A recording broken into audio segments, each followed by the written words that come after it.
No way.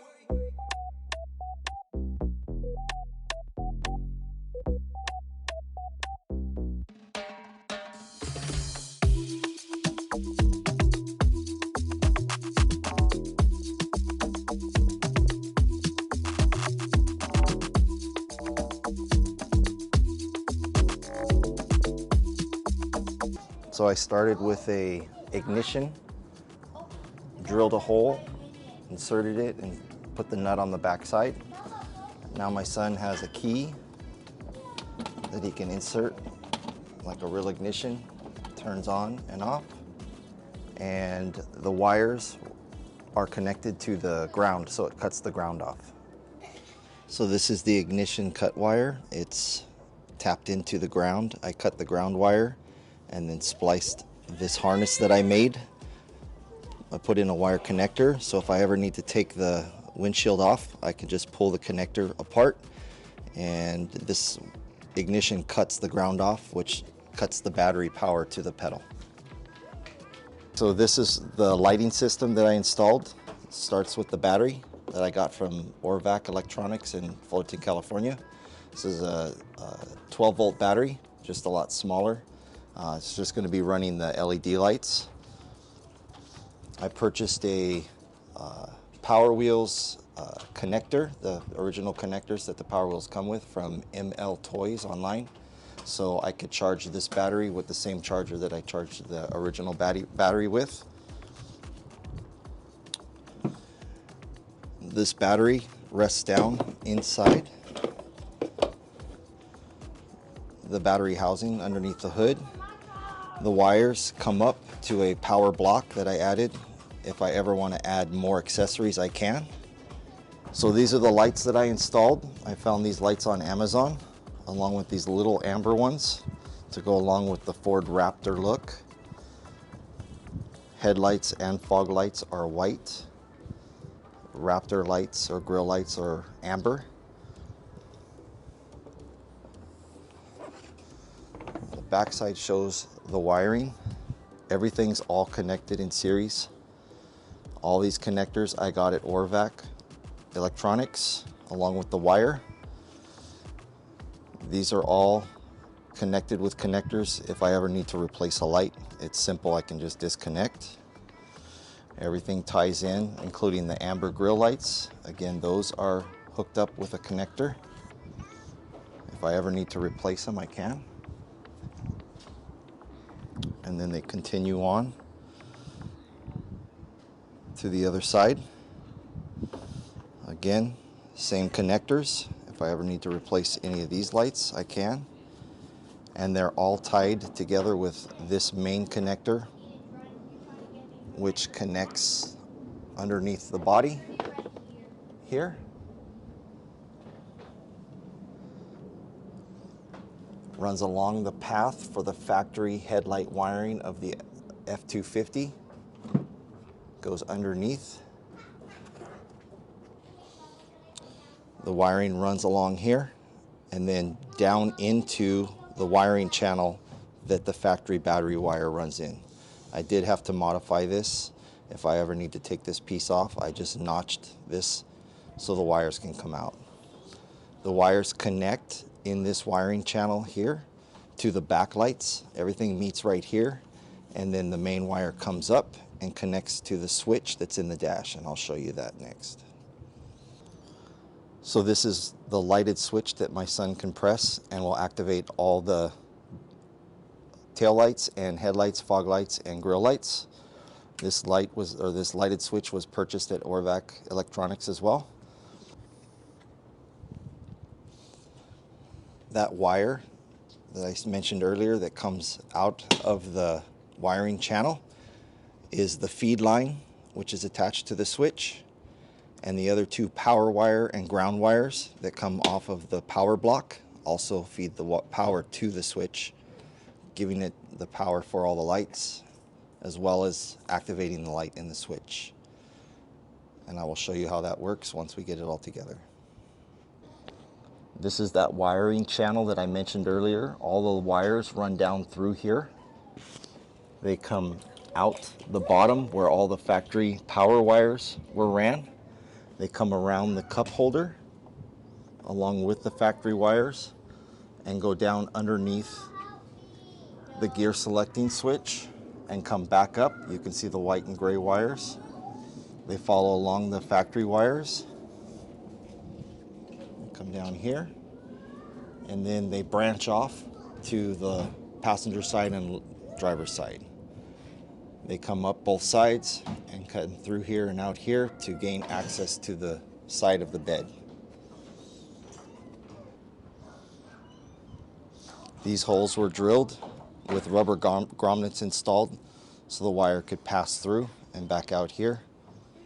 And here's the harness that I created to attach to the bed. This is for the tail lights and this is for the reverse lights.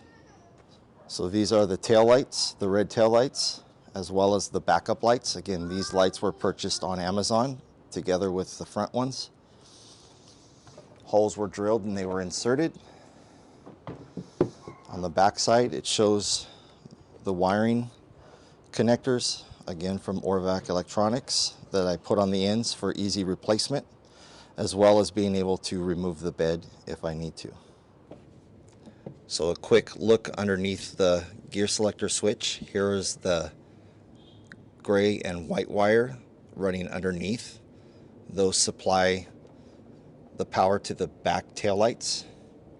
And then the reverse lights are activated with when the gear selector is in reverse and the pedal is depressed. And how I did that was run a ground wire out of the port that the factory battery ground wire goes into the selector, and that continues along the same route of the factory wiring, and the lights get their power from the reverse power side of the motor, and that wire comes off of the motor. It's soldered and then splits here and feeds the passenger side as well as the driver's side, and that is this wire right here, the black and the red.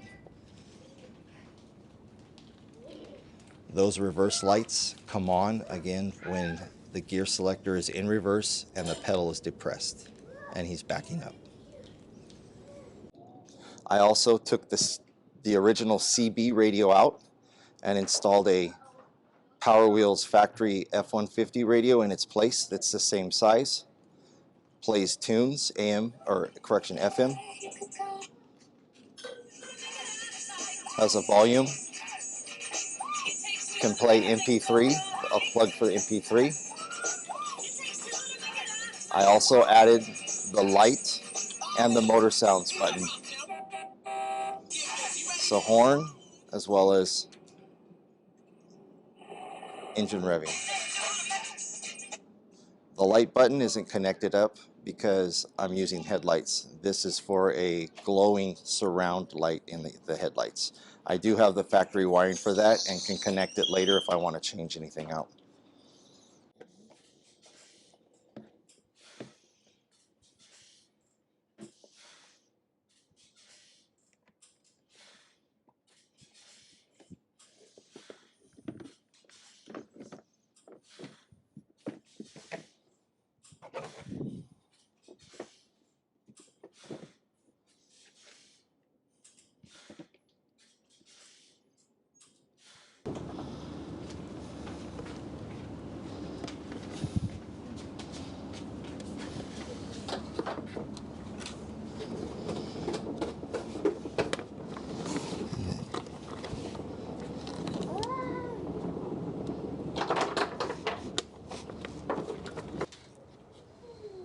The wire harnesses are connected for the tail lights and the reverse lights, and then secured by a sticky back zip tie holder and zip tied to that.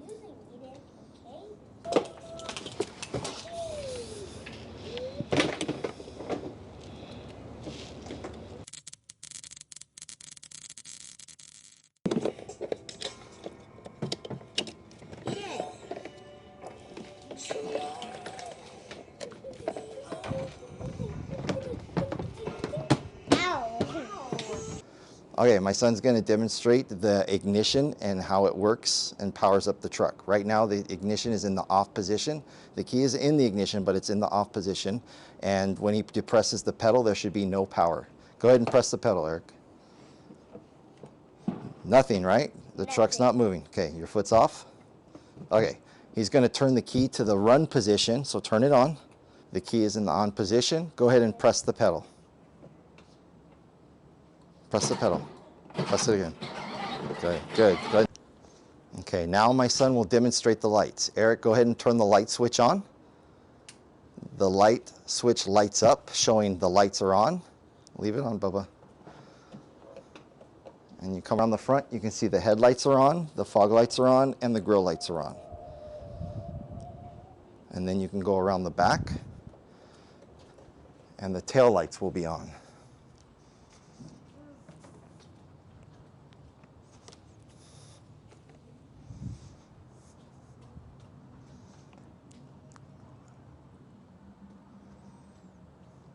You can turn the switch off and then back on again.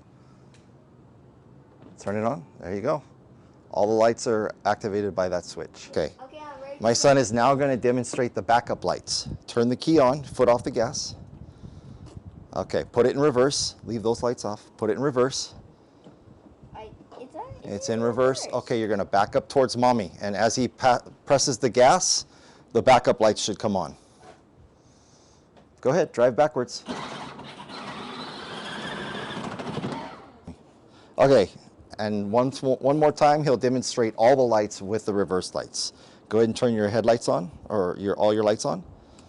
Go ahead and turn the key to the on position, and make sure it's in reverse. Yes, it's in reverse. Okay, all the lights are on, and go ahead and back up towards mommy, and the backup lights will come on. One more. Stop.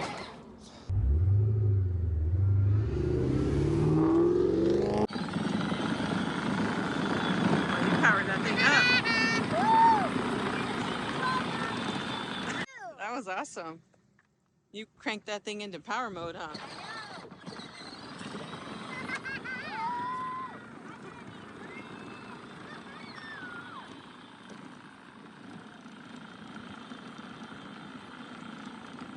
Any cars coming? Nope. Look both ways. Okay, let's go. Yeah. Don't stop in the middle, dude. Come on. Crank it up again.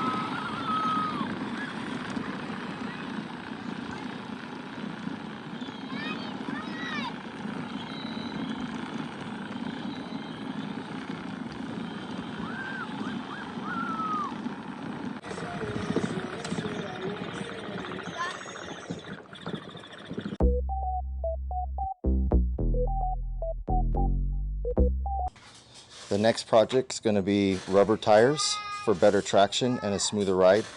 I did attempt the tire swap onto the old original rims that I saw done on YouTube channel. However, it did not last. The inside supports broke.